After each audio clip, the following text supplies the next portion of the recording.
चलिए बाबा, आज की रिवीजन चालू करते हैं। आज हम करेंगे एक जबरदस्त चैप्टर का नाम है ऑफेंसेस एंड पेनल्टीज। देखिए, ये चैप्टर यूं तो अगर आप देखो तो हम जनरली लास्ट में ही पढ़ते हैं। क्यों सर? क्योंकि एक बार आपको पूरा लॉ समझना जरूरी है। उसके बाद लॉ में कौन सी जगह पे आप क्या क्या करोगे तो आपके ऊपर पेनल्टी लगाया जाएगा, उसके बारे में ये चैप्टर बात करता है कि सर क्या क्या गलतियां करोगे, कहां कहां कौन सी गलतियों पे कौन सा पेनल्टी लगेगा, वही यहां बताया जाता है। अगर एक लॉ को अच्छे से फॉलो करवाना है तो सर उसमें पेनल्टीज के प्रोविजन होने जरूरी है, नहीं तो लोग लॉ को फॉलो नहीं करेंगे। जैसे अगर फुटपाथ पे गाड़ी चलाओगे सर 500 का चालान कटेगा, सर ये करोगे तो इतना का चालान कट जाएगा, हेलमेट नहीं पहनोगे तो सर इतना चालान कट जाएगा। उसी तरह से जीएसटी में भी अगर आप जीएसटी के लॉ को सही से फॉलो नहीं करते हो तो बहुत सारे एरियाज को गवर्नमेंट ने आइडेंटिफाई किया है और बोला है अगर ये एरियाज में आपने ये गलतियां किया तो सर पेनल्टी लगेगा,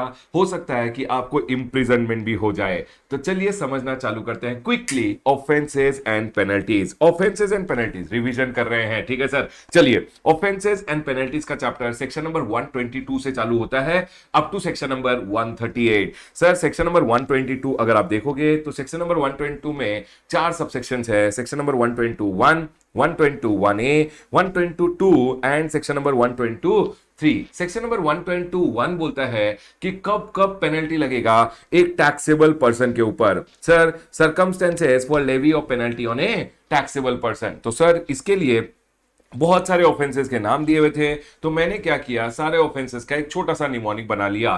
तो सर निमोनिक क्या है? ओ गैस्ट्रिक। ओ गैस्ट्रिक मतलब ऑफिसर बोला ओहो हो गैस्ट्रिक हो गया है, तो सर ओ गैस्ट्रिक आप याद रखना। ओ मतलब क्या हो गया? ऑफिसर रिलेटेड अगर आपने कोई गलतियां किया है तो अगर समझ लीजिए ऑब्स्ट्रक्ट किया या प्रिवेंट किया ऑफिसर को फ्रॉम डिस्चार्जिंग हिज ड्यूटी, ठीक है सर। जी मतलब गुड सर्विसेज और बोथ रिलेटेड अगर आपने कोई ऑफेंस किया है, जैसे कि सप्लाई कर दिया विदाउट इनवॉइस या फिर इनकरेक्ट इनवॉइस के बेसिस पे आपने सप्लाई कर दिया, ठीक है। इनवॉइस विदाउट सप्लाई, इनवॉइस या तो सप्लाई किया इनवॉइस नहीं दिया, या इनवॉइस दिया और सप्लाई नहीं किया, बोगस इनवॉइस, ठीक है सर।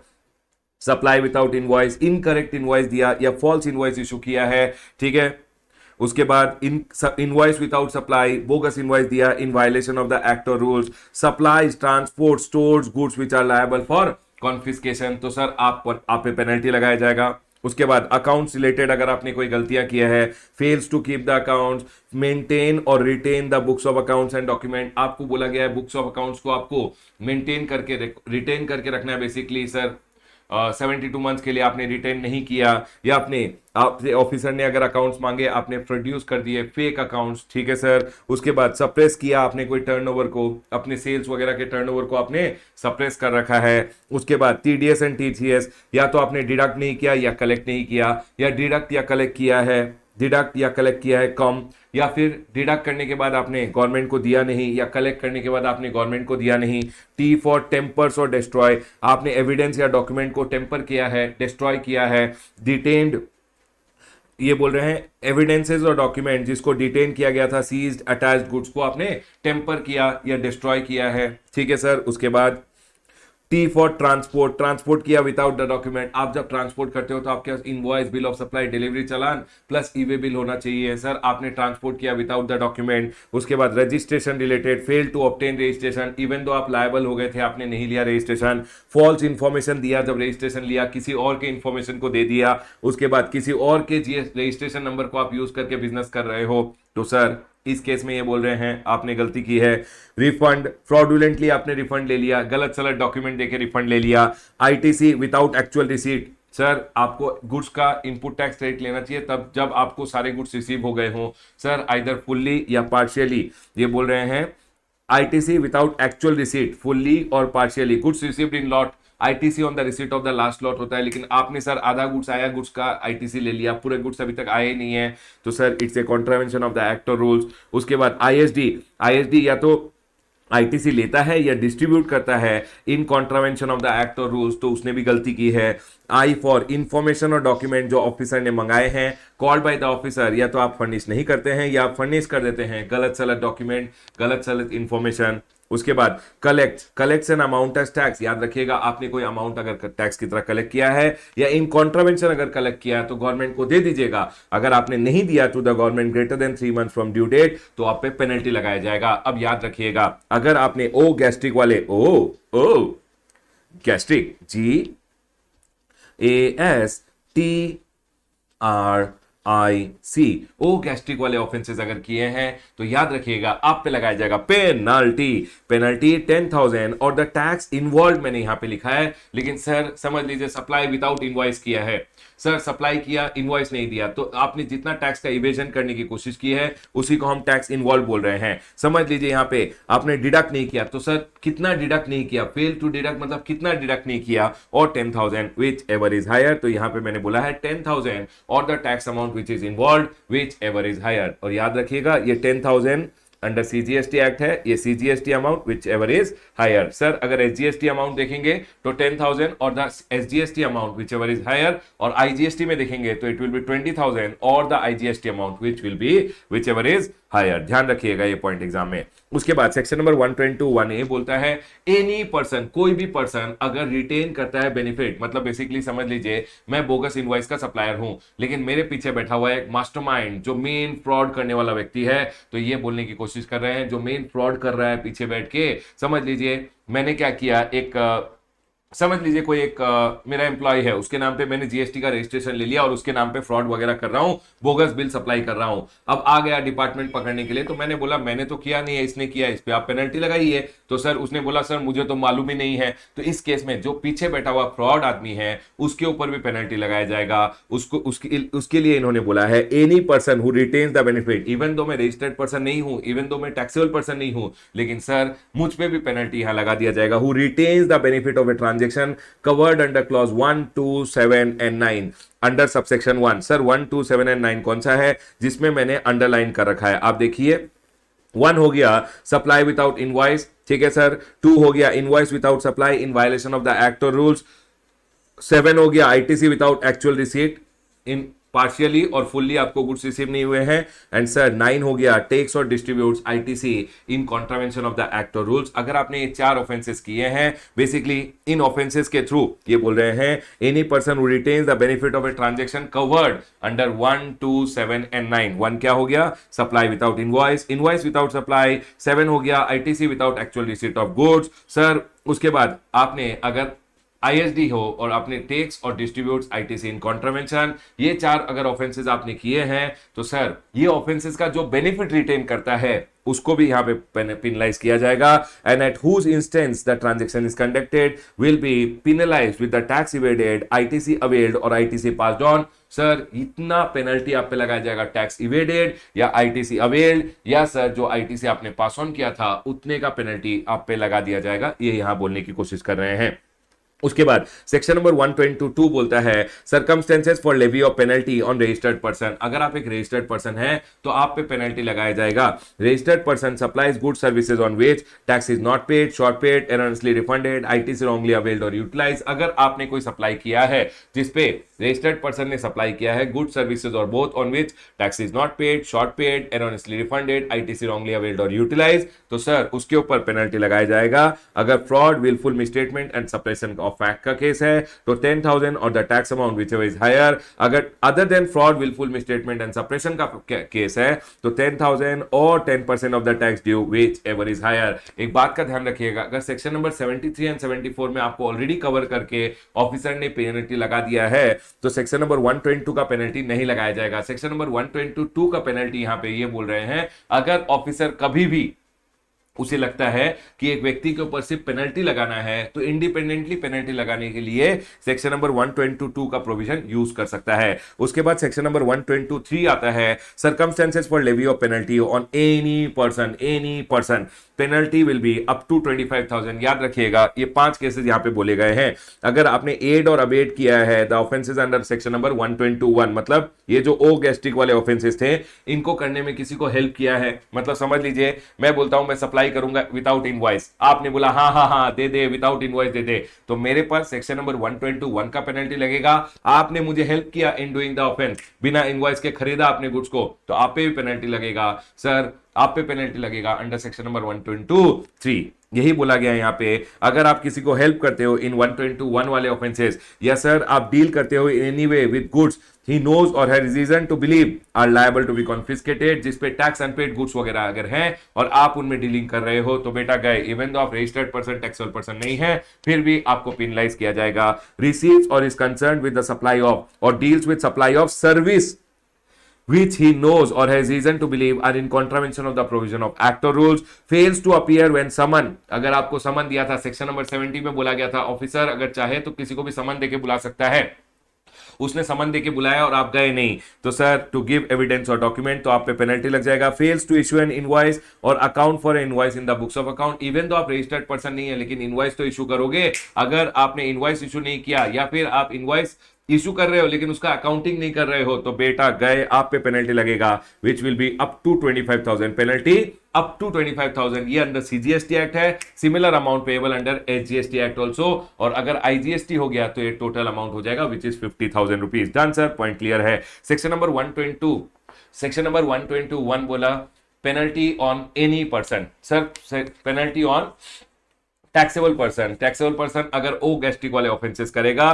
तो 10,000 और the tax amount whichever is the tax amount involve, 10,000 और the tax amount which is involved in the case, whichever is 10,000 और the amount of tax involved whichever is higher। ठीक है sir. उसके बाद सेक्शन नंबर 121A बोला अगर आप कोई व्यक्ति है जो रिटेन करता है benefit of those 4 transactions, supply without invoice, invoice without supply, ITC on the basis of ITC without receipt of the goods, ISD distribute किया या ITC ले लिया इन कॉन्ट्रावेंशन, ये 4 ऑफेंसेस के केस में जो बेनिफिट रिटेन करता है इन ट्रांजेक्शन का, उस पर भी पेनल्टी लगेगा। Tax amount which ever is tax evaded, ITC availed और पास्ड ऑन, उतना का पेनल्टी उस पर लगा दिया जाएगा। सेक्शन नंबर 122 बोला अगर आप एक रजिस्टर्ड पर्सन है तो आप पे penalty if tax is not paid, short paid, erroneously refunded, ITC wrongly availed और यूटिलाइज, तो आप पे पेनल्टी लगेगा। अगर फ्रॉड का केस है तो 10,000 और the tax amount tax due which ever is higher, अगर नॉन फ्रॉड केस है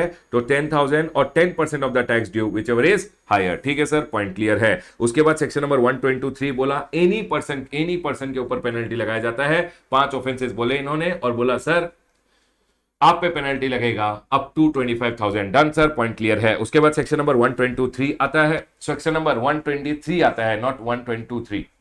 सेक्शन नंबर 123 आता है कि सर अगर आपने if you fail to furnish information return, याद रखिएगा इंफॉर्मेशन रिटर्न, सेक्शन नंबर 150 बोलता है about information return.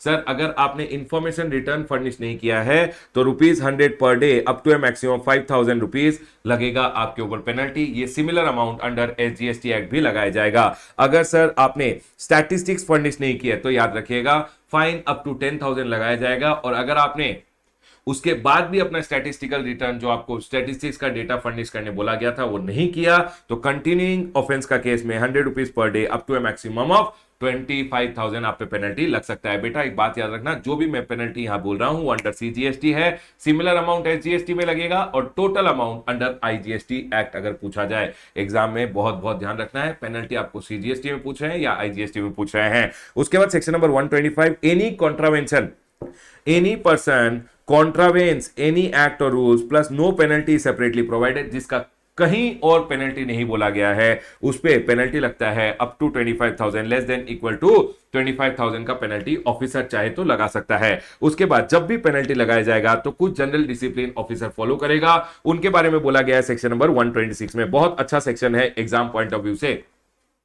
General provision relating to penalty, sir no penalty for minor breach, मतलब अगर कोई छोटा मोटा ब्रीच कोई करता है ऑफ टैक्स रेगुलेशन और procedure requirement and in particular any omission या mistake in documentation which is easily rectifiable, तो उसके लिए कोई पेनल्टी नहीं लगाया जाएगा। सर ये माइनर ब्रीच क्या होता है? माइनर ब्रीच वो होता है जिसमें टैक्स इन्वॉल्व लेस देन 5,000 होता है। माइनर ब्रीच वो होता है जिसमें टैक्स इन्वॉल्व लेस देन 5,000 होता है, या फिर अगर कोई आपने ओमिशन या मिस्टेक इन डॉक्यूमेंटेशन किया है जो इजीली रेक्टिफाइबल है। इजीली रेक्टिफाइबल मतलब जो apparent on the face of record है, तो सर उसके लिए and made without any fraudulent intention और ग्रॉस नेग्लिजेंस, तो ऑफिसर चाहे तो आप पे पेनल्टी नहीं लगाएगा। तो अगर समझ लीजिए मैंने कोई माइनर ब्रीच किया है ऑफ टैक्स रेगुलेशन, तो सर उस केस में ऑफिसर बोलेगा अमाउंट अगर इन्वॉल्व लेस देन 5000 है तो मुझ पे पेनल्टी नहीं लगाएगा, बोलेगा जा बेटा जा तुझे छोड़ देते हैं। और सर अगर मैंने कोई ओमिशन या मिस्टेक किया है इन डॉक्यूमेंटेशन जो इजीली रेक्टिफाइबल है, जो मेरे ग्रॉस नेग्लिजेंस के कारण नहीं हुआ है, कोई फ्रॉडुलेंट इंटेंशन नहीं था, तो अगर जो basically apparent on the face of record होता है, ऑफिसर उसके लिए भी पेनल्टी नहीं लगाएगा। सेक्शन नंबर 126 यहां बोलता है। उसके बाद पेनल्टी जब भी ऑफिसर लगाएगा तो it will depend on the fact and circumstance of each case and be commensurate with the degree and severity of the breach. जितना संगीन अपराध उतनी संगीन पेनल्टी। ये बोल रहे हैं जब भी ऑफिसर पेनल्टी लगाएगा तो जितना संगीन अपराध, जितना डेंजरस अपराध आपने किया है उतना डेंजरस पेनल्टी लगाएगा। तो समझ लीजिए यहां पे बोला गया है पेनल्टी अप टू 25,000 ना, तो सर यहां ऑफिसर चाहे तो अगर आपने डेंजर बहुत गंदा तरीके से क्राइम किया है तो सर उस केस में ऑफिसर बोलेगा आप पे तो मैं पूरा का पूरा 25,000 लगाऊंगा। समझ लीजिए गलती से गलती हो गई और उसके लिए पेनल्टी कहीं बोली भी नहीं है, तो ऑफिसर चाहे तो 1000-2000 रुपए का पेनल्टी लगा के भी छोड़ सकता है। यही ये बोलने की कोशिश कर रहे हैं। No penalty without opportunity of being heard. हमेशा principle of natural justice follow किया जाएगा, अपॉर्चुनिटी ऑफ बीइंग हर्ड दिया जाएगा। स्पीकिंग ऑर्डर ऑफिसर पास करेगा, officer must specify the nature of the breach and applicable law regulation और procedure. Officer जब भी penalty order pass करता है तो उसमें बोलेगा कि आपसे क्या गलती हुई थी, वो सारा स्पेसिफाई करेगा। सर अगर ऑफिसर ने मुझे अपॉर्चुनिटी ऑफ बीइंग हर्ड नहीं दिया, सर अगर ऑफिसर ने ऐसा ऑर्डर पास कर दिया जिसमें कोई नेचर ऑफ द ब्रीच वगैरह बताया नहीं है, तो बेटा याद रखना वो पेनल्टी ऑर्डर को आप चैलेंज कर सकते हो। Then next, voluntary disclosure may be considered as a mitigating factor when quantifying a penalty. मतलब वॉलंटरी डिस्क्लोजर को it may be considered, officer consider कर सकता है कि आपने खुद आके बता दिया कि सर मेरे से गलती हो गई है, तो ऑफिसर उस बात को कंसिडर करते हुए आप पे कम पेनल्टी लगा सकता है। ऐसा जरूरी नहीं है लगाएगा। उसके बाद ये सेक्शन तभी एप्लीकेबल होगा, it will not be applicable where penalty specified is a fix sum और express as a fix percentage. अगर समझ लीजिए यहां ऑलरेडी बोल दिया गया था 10,000 रुपए का पेनल्टी लगेगा, तो आप बोलोगे सर 9,500 ले लो ना, 8,500 ले लो, ऐसा बार्गेनिंग नहीं चलेगा। सर समझ लीजिए यहां पेनल्टी ऑलरेडी बोल दिया गया था, कहीं भी पेनल्टी ऑलरेडी बोल दिया गया था कि सर पेनल्टी आप पे लगाया जाएगा 10%, आप बोल रहे हो सर 8.5% लगा दो ना, 8% लगा दो, वो सब नहीं चलेगा। ये सेक्शन नंबर 126 तब एप्लीकेबल नहीं होता है। बेसिकली ये बोल रहे हैं this section shall not apply where penalty specified is a fix sum और express as a fix percentage. जहां जहां पेनल्टी अप टू बोला हुआ है ना, वहां ऑफिसर इस सेक्शन को लगाते हुए कि आपने वॉलंटरी डिस्क्लोज किया कम पेनल्टी ले लेता हो, सर आपने सीवियर क्राइम नहीं किया है चलो कम पेनल्टी ले लेते हैं, ये सब पॉइंट को कंसीडर बेसिकली ऑफिसर कर सकता है। लेकिन जहां जहां फिक्स पेनल्टी बोला हुआ है 10%, 10,000, वहां पे कोई यहां पे बार्गेनिंग का चांस नहीं रहेगा। ये बोलने की कोशिश कर रहे हैं यहां पे। चलिए आगे बढ़ते हैं। सेक्शन नंबर 129 आ रहा है यहां पे। सेक्शन नंबर 129 बोलता है detention, seizure, release of goods and conveyance in transit. Sir मैं तो रास्ते में जा रहा था, उसके साथ invoice, bill of supply, delivery challan plus e-way bill लेके जाना था, लेकिन मैं रास्ते में अपना समझ लीजिए ईवे बिल कैरी नहीं कर रहा था, या e-way bill invoice related details जो थे वो सब मैच नहीं कर रहे थे। मुझे रोका जाएगा, डिटेन किया जाएगा, मेरे गुड्स को सीज कर लिया जाएगा, और अगर मुझे रिलीज कराना है गुड्स एंड कन्वेयंस को तो मुझे देना पड़ेगा एक पेनल्टी जो सेक्शन नंबर 129 में बोला गया है। एक बात याद रखना, सेक्शन नंबर 129 में जो पेनल्टी ऑर्डर पास होता है उसका अगर आप अपील में जाते हो तो अपील में 25% ऑफ द पेनल्टी अमाउंट आपको देना पड़ता है जब आप अपील फाइल करते हो। ठीक है सर, ये पॉइंट मैंने एडिशनल बोल दिया। अब सुनिए sir, goods and conveyance after detention और seizure shall be release if the owner comes forward. अगर ओनर सामने आया या ओनर सामने नहीं आया आपको देखना है। अगर ओनर सामने आ गया तो पेनल्टी लगेगा 200% of the tax payable on such goods. याद रखिएगा 200% of the tax payable on such goods. Exempted goods अगर है 2% of the value of the goods और 25,000 विच एवर इज लोअर। ये मैंने यहां पे सीजीएसटी एक्ट का पेनल्टी बोला है, same amount payable under SGST. और अगर आईजीएसटी एक्ट में पूछ लिया तो दोनों का टोटल करके बताइएगा। उसके बाद अगर ओनर सामने नहीं आया तो ये बोल रहे हैं higher of 50% of the value of the goods और 200% of the tax payable which ever is higher. यहां पे आपको पेनल्टी देना पड़ेगा। लेकिन अगर एग्जम्प्टेड गुड्स है तो पेनल्टी लगेगा 5% of the value of the goods और 25,000 विच एवर इज लोअर। याद रखिएगा अगर ओनर सामने आ गया तो 200% of the tax payable on the goods अगर एग्जम्प्टेड गुड्स हैं तो सर 2% और 25,000 विच इज लोअर, लेकिन अगर सर ओनर सामने नहीं आया तो higher of 50% of the value of the goods और 200% ऑफ द टैक्स पेएबल, उन दोनों का which ever is higher. Sir अगर पेनल्टी, अगर इसमें एग्जम्प्टेड गुड्स है तो 5% of the value of the goods और 25,000 विच एवर इज लोअर। ठीक है सर, पॉइंट क्लियर है। उसके बाद आपको याद रखना है proper officer detaining or seizing the goods or the conveyance will always issue a show cause notice of the detention or seizure specifying the penalty, and sir पहले show cause notice issue करेगा with in 7 days और उसके next 7 days में order pass कर देगा with in 7 days from serving of show cause notice. ठीक है sir, penalty order pass कर देगा। और अब ये पेनल्टी ऑर्डर या तो आप पे कर दीजिए या फिर आप अपील में चले जाइए। Sir penalty paid proceeding conclude हो जाएंगी। Sir if not paid with in 15 days from the receipt of order, जैसे ही आपको देखिए पहले आपको शोकॉज नोटिस दिया जाएगा, उसके बाद आपको पेनल्टी ऑर्डर, उसके 15 दिन में अगर आपने पेमेंट नहीं किया तो गुड्स और conveyance will be sold vide auction to recover the penalty. और एक पॉइंट आपको यहां एडिशनल बोल देता हूं, अगर पेरिशेबल हजार्डस गुड्स होते हैं तो ये 15 दिन का टाइम पीरियड ऑफिसर कम भी रख सकता है। उसके बाद प्रोवाइजो कन्वेंस और conveyance can also be release. बेटा याद रखना, ये तो आपको पेनल्टी बोला गया है फॉर द गुड्स। अगर आपको कन्वेंस छुड़ाना है, जो आपका ट्रक जिसमें गुड्स जा रहे थे, जब आपने कॉन्ट्रावेंशन किया, that will be release on payment of 1 lakh rupees. और पेनल्टी, जो पेनल्टी बेसिकली यहां पे ऑफिसर ने लगाया था, वो पेनल्टी या 1 lakh rupees which ever is less. Period will be less than 15 days if goods are perishable, hazardous और likely to depreciate with time. समझ लीजिए मैंगोस पकड़ लिया ऑफिसर ने, अब आपने बोला सर 15 दिन के टाइम लोगे तो 15 दिन में तो आम के गुठलियां बचेंगे सर, तो उस केस में ऑफिसर चाहे तो सर जो टाइम पीरियड ऑफ 15 डेज है उसको कम भी कर सकता है। उसके बाद यहां बोला गया है section number 130, confiscation of goods and conveyance and levy of penalty. कब कब आपके गुड्स एंड कन्वेंस को कॉन्फिस्केट किया जाएगा और पेनल्टी लगाया जाएगा? Where any person, number 1, supplies or receive goods in contravention of the act or rules, does not account for the goods he is liable to pay tax, supplies any goods liable to tax without registration, or contravenes any of the provision of the act or rules to evade tax, and uses any conveyance to transport goods in contravention। बेटा ये 5 cases में याद रखना, आपके goods and conveyance को आपके goods and जो convince है उसको यहां पे कॉन्फिस्केट कर लिया जाएगा। कॉन्फिस्केट मतलब ओनरशिप भी गवर्नमेंट के पास ट्रांसफर हो जाएगी, लेकिन अगर आपको कॉन्फिस्केशन नहीं करवाना है तो सर आपको देना पड़ेगा fine in lieu of confiscation. वही यहां बोला गया है, ऑल द गुड्स और conveyance will be liable to be confiscated. और सर जो व्यक्ति है उसको क्या गवर्नमेंट कॉन्फिस्केट करके बोलेगा तू आज से हमारा गुलाम हो गया? नहीं, यहां पे बोला जा रहा है person will be liable for a penalty under section number 122। तो सर गुड्स के ऊपर क्या लगेगा? आपको फाइन देना पड़ेगा जैसा ऑफिसर को सही लगे। लेकिन सर ऑफिसर को जो सही लगे मतलब वो बोलेगा ब्लैंक चेक दे दे, थोड़ी ना ऐसे होता है। तो इन्होंने बोला मैक्सिमम लगेगा market value of the goods minus the GST amount which is there. और सर अगर कन्वेंस को छुड़वाना है तो GST payable on the goods, conveyance अगर आपको छुड़ाना है तो जो GST payable on the goods है वो दे दीजिएगा। बेटा एक बात याद रखना, मिनिमम फाइन यहां पे बोला गया है, minimum fine and penalty will be always greater than, याद रखिएगा, greater than equal to penalty equal to 100% of the tax payable on the goods being transported. Minimum जो यहां पे फाइन एंड पेनल्टी पर्सन के ऊपर लगाया जा रहा है, पेनल्टी लगाया जा रहा है, गुड्स के लिए आपके ऊपर सर फाइन लगाया जा रहा है, तो ये बोल रहे हैं minimum 100% of the tax payable on the goods जो होता है उतना आप पे लगाया जाएगा।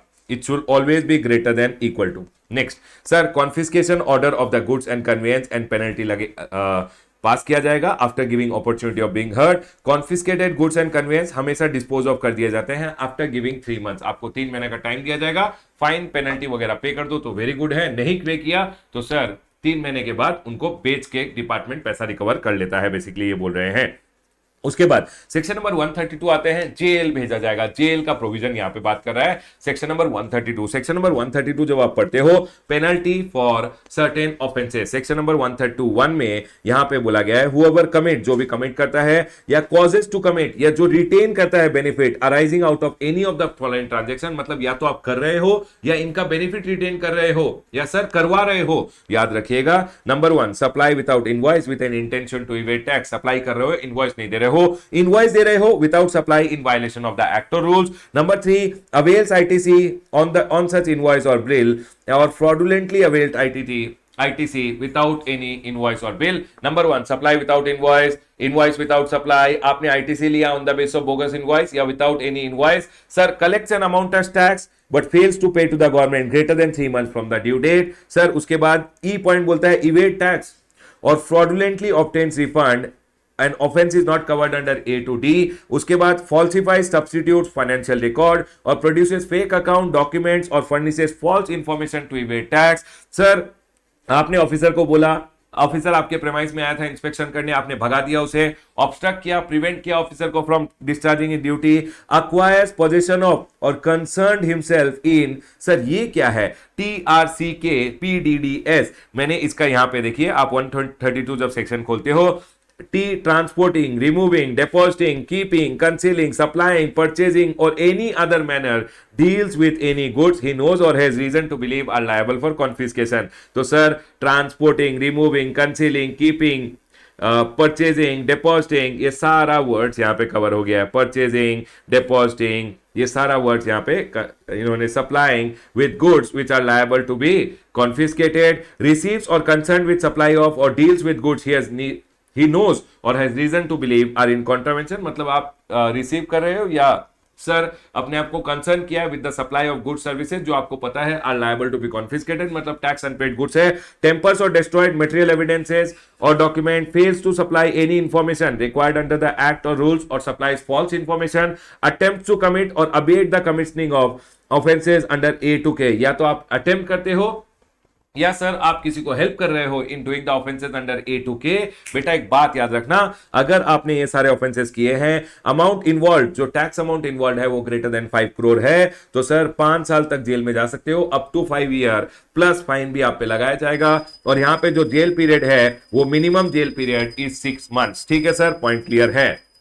उसके बाद सर अगर greater than 2 crore up to 5 crore rupees है तो sir up to 3 year jail जाओगे and minimum sir plus fine तो लगेगा ही and minimum jail period is 6 months here. Greater than 1 crore up to 2 crore तो सर अप टू 1 ईयर आप jail जाओगे, up to 1 year, और सर प्लस फाइन भी लगेगा and minimum jail period is 6 months. ठीक है सर, लेकिन बेटा एक बात याद रखना, अगर आपने कमिट किया या abets to commit the offences under FGJ, sir F क्या है, फॉल्सिफाई और सब्स्टिट्यूट फाइनेंशियल रिकॉर्ड और प्रोड्यूसेस फेक अकाउंट्स या डॉक्यूमेंट. ठीक है सर, G मतलब हो गया आपने ऑफिसर को ऑब्स्ट्रक्ट किया है, या सर जे यहां पे बोल रहा है आपने टेम्पर या डिस्ट्रॉय किया है मटेरियल एविडेंस और डॉक्यूमेंट. इन 3 केसेस में ये बोल रहे हैं कि अप टू 6 मंथ्स आप जाओगे. इन 3 केसेस में अमाउंट नहीं देखा जाएगा, अप टू 6 मंथ जाओगे या आप पे फाइन लगेगा या दोनों लगा दिया जाएगा. डन सर, पॉइंट क्लियर है.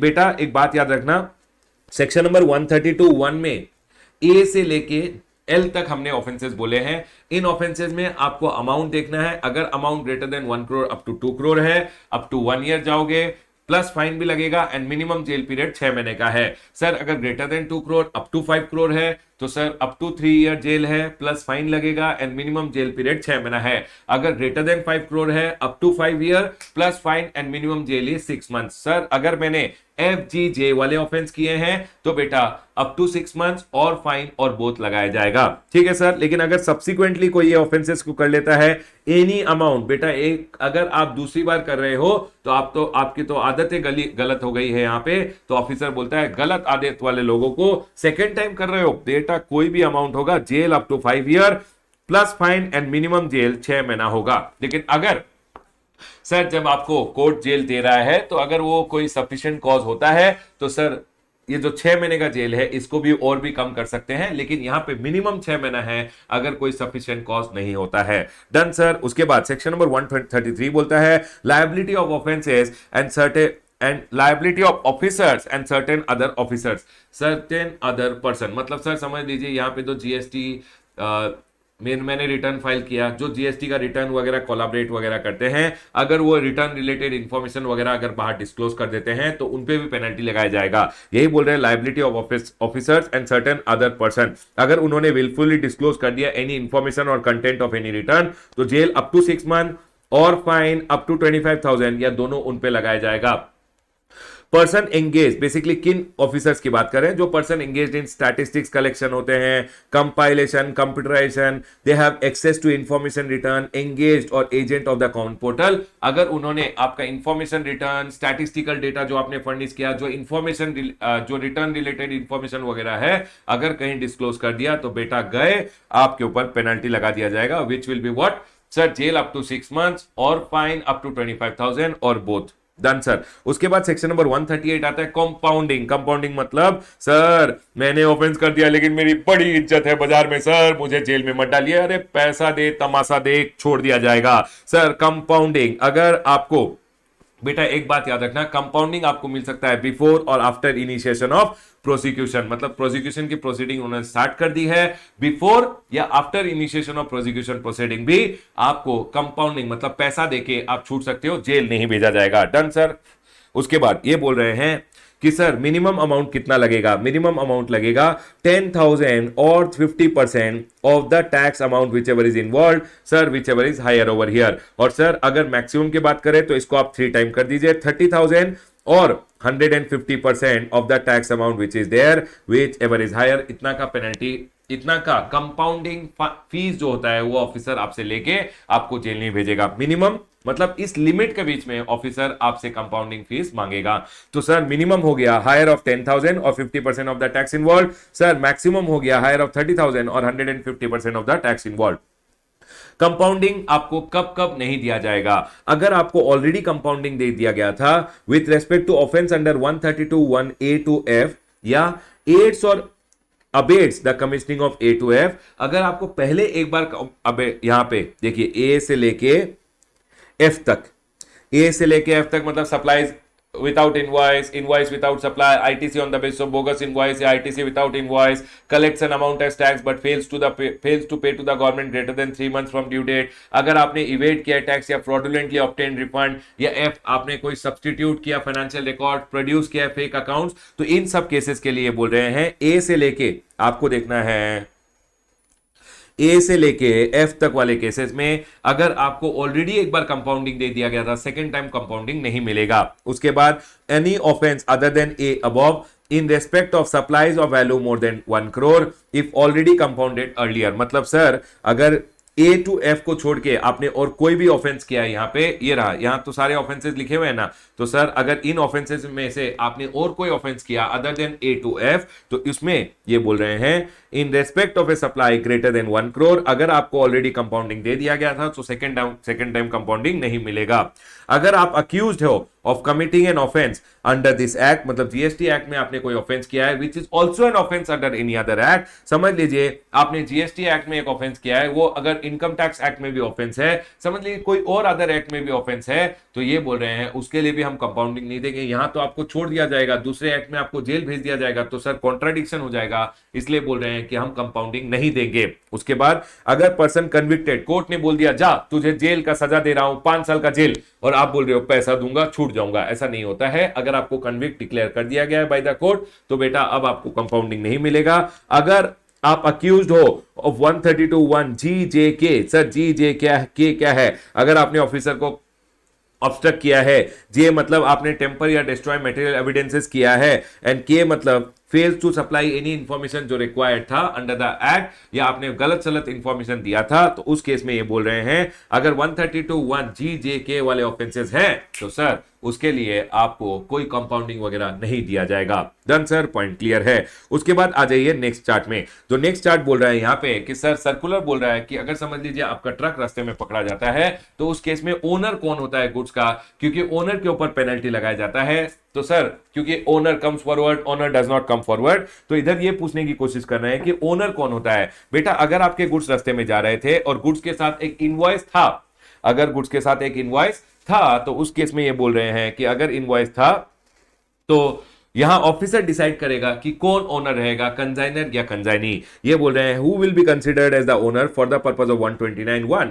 तो ये बोल रहे हैं यहां पे it is clarified that if invoice और any other specified document is accompanying the consignment then the either the consignor और the consignee will be deemed to be the owner. वहां पे ऑफिसर डिसाइड करेगा कि बेसिकली ऑफिसर बोलेगा invoice को देख के हाँ ये ओनर है, ठीक है। उसके बाद लेकिन अगर sir invoice or any other document is not accompanying the consignment, then in that case the proper officer should determine who shall be declared as the owner. Sir समझ लीजिए, अगर गुड्स के साथ इनवॉइस है तो सर कंसाइनर या consignee कोई भी ओनर हो सकता है, लेकिन अगर गुड्स के साथ कोई इनवॉइस नहीं है तो उस केस में ऑफिसर डिसाइड करेगा कि कौन ओनर माना जाएगा एंड अकॉर्डिंगली उसी को पेनलाइज किया जाएगा। उसके बाद यहां पे क्लैरिफिकेशन है with respect to applicability of demand and penalty provision in respect of transaction involving fake invoice. Fake invoices का बात हो रहा है, चलिए समझना चालू करते हैं फटाफट।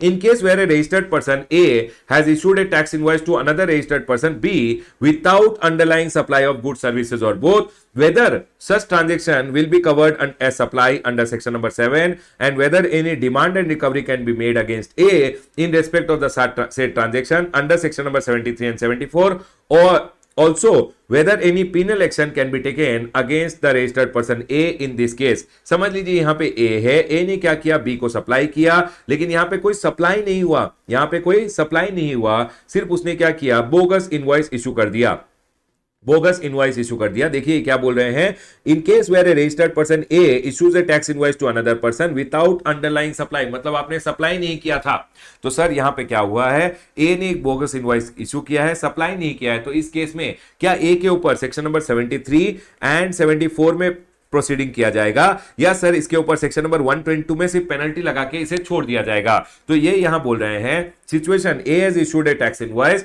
without any supply, issue of fake invoice without supply does not amount to supply। Supply तो है ही नहीं, तो सर अगर सप्लाई नहीं है तो सर अगर आपने supply tax not paid, short paid, erroneously refunded, ITC wrongly availed और यूटिलाइज का केस होता है। मतलब आपने सप्लाई किया है, उस पर टैक्स वगैरह नहीं दिया है, कुछ कम टैक्स दिया है, आईटीसी रॉन्गली अवेल या यूटिलाइज किया है, उस केस में पेनल्टी लगाया जाता है under 73 and 74। Basically section number 73 and 74 में जो डिमांड ऑर्डर दिया जाता है और पेनल्टी लगाया जाता है वो तब होता है बेसिकली जब आप सप्लाई कर रहे हो। तो ये बोल रहे हैं नो डिमांड एंड रिकवरी और penal action under section number 73 and 74, but A will be liable to penalty under section number 122(1)(2) issue of fake invoices, और उस पे पेनल्टी लगेगा 10,000 और the ITC passed on whichever is higher। तो sir A के ऊपर 73 and 74 का proceeding नहीं होगा, सेक्शन नंबर 122(1) में प्रोसीडिंग होगा, जो 10,000 और the penalty amount, basically the tax amount जो उसने आईटीसी बोगस इनवॉइस इशू करके आईटीसी पास ऑन किया था, विच एवर इज हायर का उस पर पेनल्टी लगाया जाएगा। ठीक है सर, अब बी के पास गुड्स आ गए। अब देखिए क्या बोल रहे हैं, a registered person issued a tax invoice to B without underlying supply, B avails the ITC on the base of the said invoice. तो सर बी ने क्या किया, इनपुट टैक्स क्रेडिट ले लिया on the base of bogus invoice. ठीक है sir, उसके बाद ये बोल रहे हैं B further issues an invoice along with the underlying supply to his buyer and utilizes the ITC on the basis of the above mentioned invoice issued by A for payment of the tax liability in respect of the said outward supply। तो ये बोल रहे हैं A issues a fake invoice to B, B avails the ITC and uses, और B ने क्या किया, यहां पे सी को सप्लाई कर दिया, समझ लीजिए, और बी ने सी को सप्लाई एक्चुअली सप्लाई किया है, और सप्लाई करने के बाद इसका टैक्स इनवॉइस इशू किया, टैक्स इनवॉइस इशू किया तो सर इसका आउटपुट टैक्स लायबिलिटी आया, और ये जो आईटीसी रॉन्गली अवेल किया था इसको यूटिलाइज कर दिया टू पे द आउटपुट टैक्स लायबिलिटी। अब बी के ऊपर कौन सा पेनल्टी लगेगा, देखिए इन्होंने बोला है B has contravened the provision of section number 16 two B, मतलब इसने without receipt of good services इसने आईटीसी ले लिया है, आईटीसी रॉन्गली अवेल्ड का केस हो गया है, एंड हेंस इस पे he shall be liable for demand and recovery of the ITC and penal action under section number 73, tax and interest and penalty under section number section number 74। ये बोल रहे हैं बी ने यहां पे क्या किया है, आईटीसी रॉन्गली अवेल कर लिया है, एंड इसके ऊपर ये बोल रहे हैं सेक्शन नंबर 74 में पेनल्टी प्रोविजन लगेंगे। उसके बाद ये बोल रहे हैं but no penalty will be levied under section number 122, इसके ऊपर सेक्शन नंबर 122 में पेनल्टी नहीं लगाया जाएगा। ये बोल रहे हैं कि देखिए B has contravened the provision of section number 16 to B। Section number 16 to B जो हमारा आईटीसी का चैप्टर था उसमें बोला गया था कि सर अगर आपने आर कंडीशन होता है वो कि रिसीट ऑफ गुड सर्विसेज और बोथ पे ही आपको आईटीसी लेना है, तो सर आपने आईटीसी ले लिया without receipt of good services और बोथ, मतलब आपने आईटीसी अवेल किया है, रॉन्गली अवेल किया है। तो सर सेक्शन नंबर 73 एंड 74 क्या बोलता है? अगर आपने टैक्स नहीं पे किया, tax not paid, short paid, erroneously refunded, ITC wrongly availed, तो सर ये आईटीसी रॉन्गली अवेल्ड का केस हो गया। एंड यहां पे ये बोल रहे हैं सेक्शन नंबर 74 में प्रोसीडिंग करते हुए बी के ऊपर पेनल्टी लगाया जाएगा। इसने एक्चुअल सप्लाई किया, एक्चुअल टैक्स इनवॉइस इशू किया, आउटपुट टैक्स लायबिलिटी के लिए इस इनपुट टैक्स क्रेडिट को सेट ऑफ कर लिया, तो ये बोल रहे हैं ये जो आईटीसी था ये रॉन्गली अवेल्ड था, इसके लिए इसके ऊपर 74 का प्रोसीडिंग करते हुए पेनल्टी लगाया जाएगा। Done sir. उसके बाद ए रजिस्टर्ड पर्सन, चलिए मैंने इसका क्लैरिफिकेशन में ही शॉर्टकट में लिखा है, situation A issues a fake invoice to B, B issues fake invoice to C. अब समझ लीजिए ए ने क्या किया, यहां ए ने बी को एक बोगस इनवॉइस दिया और बी ने क्या किया, सी को भी एक बोगस इनवॉइस दिया। ये बोगस इनवॉइस का केस है और ये भी बोगस इनवॉइस का केस है। यहां पे भी सप्लाई नहीं था, यहां पे भी कोई सप्लाई नहीं था, तो इस केस में ये बोल रहे हैं क्या होगा, देखिए अब सर ये बोल रहे हैं situation A issues a bogus invoice to B and B further issues a bogus invoice to C. तो सर इस केस में ये बोल रहे हैं ए के लिए since no supply no demand and recovery, बस पेनल्टी इसके ऊपर क्यों सर 73 एंड 74 का प्रोसीडिंग नहीं होगा, क्योंकि यहां पे कोई सप्लाई नहीं है। तो सर इस केस में क्या होगा, इसके ऊपर पेनल्टी लगाया जाएगा वो सेक्शन नंबर 122 वाला कि 10,000 और द आईटीसी जो आपने पास ऑन किया विच एवर इज हायर। ठीक है सर। उसके ऊपर बी के ऊपर क्या पेनल्टी लगेगा, बी के ऊपर भी पेनल्टी लगाया जाएगा। देखिए यहां पे नो डिमांड एंड रिकवरी, क्यों सर, क्योंकि कोई सप्लाई नहीं किया था, तो यहां पे कोई demand and recovery under 73 and 74 की बात नहीं आएगी। लेकिन सर इतने तो आईटीसी रॉन्गली अवेल भी किया है और sir ITC wrongly pass on भी किया है, आईटीसी रॉन्गली पास ऑन भी किया है। तो सर इस पे ये बोल रहे हैं देखिए कि सर सेक्शन नंबर 122(12) एंड 122(17) में बी के ऊपर पेनल्टी लगाया जाएगा। ITC in issues invoice without supply and takes ITC without actual receipt of goods। तो सर बिना गुड्स रिसीव किए आपने आईटीसी लिया है, रॉन्गली अवेल किया है और आईटीसी आपने रॉन्गली पास ऑन भी कर दिया है, तो इसीलिए बोल रहे हैं ITC without invoice without issues invoice without supply, issues invoice without supply and takes or utilizes ITC without actual receipt, दोनों का पेनल्टी 10,000 और ITC passed on, 10,000 और ITC availed whichever is higher। मतलब इस पे दो पेनल्टी लगेगा, 10,000 और the ITC which he has gone ahead and availed whichever is higher। और सर यहां पे 10,000 और the ITC passed on which ever is higher का पेनल्टी लगाया जाएगा। बेटा एक बात याद रखना, अगर आपने सप्लाई नहीं किया, बोगस इनवॉइस इशू किया है, तो 10,000 और the ITC passed on which ever is higher का पेनल्टी लगता है। सेकंड केस में इसने यहां पे सप्लाई किया था, तो सप्लाई है तो आप पे सेक्शन नंबर 73 एंड 74 का प्रोसीडिंग किया जाता है। उसके बाद क्योंकि ये बोगस का केस हो गया, 74 का प्रोसीडिंग होगा। सर यहां पे नो सप्लाई नो सप्लाई, तो 73 एंड 74 कभी दोनों केस में नहीं आएगा। ए के ऊपर 122(12) में पेनल्टी लगाया जाएगा, 10,000 और द आईटीसी पास्ड ऑन। इसने तो अवेल भी किया, इसने तो पास ऑन भी किया, तो इस पे सर दो पेनल्टी लगाया जाएगा, 10,000 और द आईटीसी अवेल्ड, 10,000 और the ITC passed on which ever is higher. Done sir, point clear है।